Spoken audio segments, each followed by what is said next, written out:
नमस्कार दोस्तों, आप देख रहे हैं हमारा YouTube channel invest with brain. आज बात करेंगे हम ई कॉमर्स कंपनी पर जो जुर्माना लगा हुआ है उसके संबंध में कि कौन कौन से ऐसे ई कॉमर्स कंपनी हैं और क्यों इन पर जो है जुर्माना लगा हुआ है। इसके बारे में हम बात कर लेंगे कि किन कारणों से इनको जुर्माना लगा हुआ है और वे कंपनियां कौन कौन सी हैं, इसको देख लेते हैं। तो हम देखते हैं कि इसके कारण सबसे पहले देखते हैं जो प्रोडक्ट पर कंट्री ऑफ ओरिजिन नहीं लिखने पर सरकार ने ई कॉमर्स के जो कंपनी है उनके खिलाफ जो बहुत बड़ी कार्रवाई किया हुआ है और करीब करीब 70 कंपनियों को नोटिस भेजा गया है, जिसके कारण से इसमें जो बड़ी बड़ी जो कंपनी है जैसे कि अमेजोन है, फ्लिपकार्ट है और इसके अलावा भी ऐसे ऐसे और बाकी जो कुल मिलाकर 70 कंपनियों को नोटिस भेजा गया है। वो भी किस कारण से? कंट्री ऑफ ओरिजिन लिखने के कारण से। बात करें कि जो 5 कंपनी ऐसे हैं जो 5 कंपनी हैं उनको 8 लाख का जुर्माना भेजा गया है, जिसमें से जैसे कि अमेजोन है, फ्लिपकार्ट है और दूसरी कंपनी है,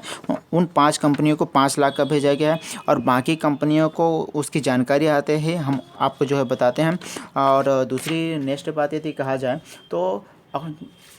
जाए तो अक्टूबर के मंथ पे,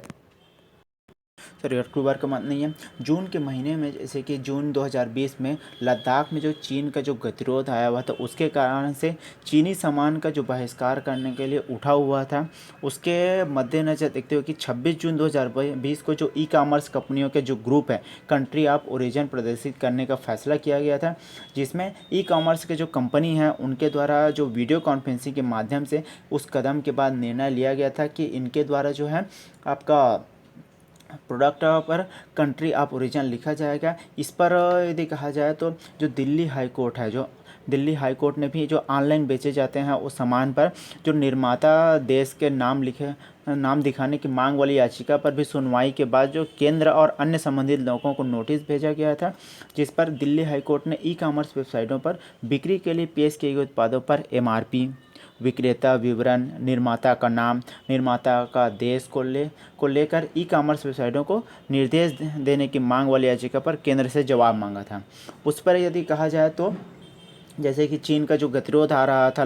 लद्दाख पर, उस पर यदि कहा जाए तो आपका जो इनके ग्रुप है, ई कॉमर्स वाले ग्रुप हैं, उन्होंने भी जो हामी भरा हुआ था, लेकिन उनके द्वारा जो है समय समय पर इसका यदि कहा जाए तो पालन नहीं किया गया। और साथ ही साथ यदि देखा जाए तो जो देश में चीनी उत्पादों का बहिष्कार के लिए जो राष्ट्रव्यापी आंदोलन छिड़ गया था, हाँ, उस पर जो मेन थे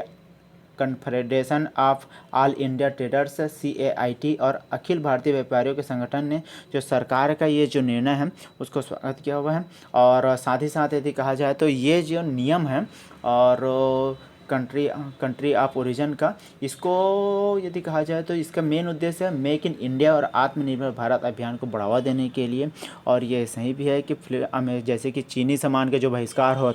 रहा था उसका मांग हो रहा था, उसी के बाद ही ये सभी चीज़ें जो मद्देनज़र किया गया कि मेक इन इंडिया को जो आप बढ़ावा देंगे और जैसे कि दूसरी देश के जो प्रोडक्ट है उसको कमी लाकर जो भी पैसे हैं वो हमारे देश में रहे ताकि देश की तरक्की हो।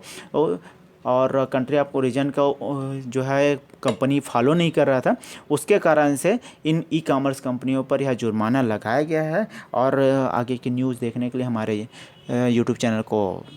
आप जो है ज़रूर करें, कमेंट करें, लाइक करें वीडियो को यदि अच्छा लगा हो तो, और चैनल को ज़रूर सब्सक्राइब करें। धन्यवाद दोस्तों।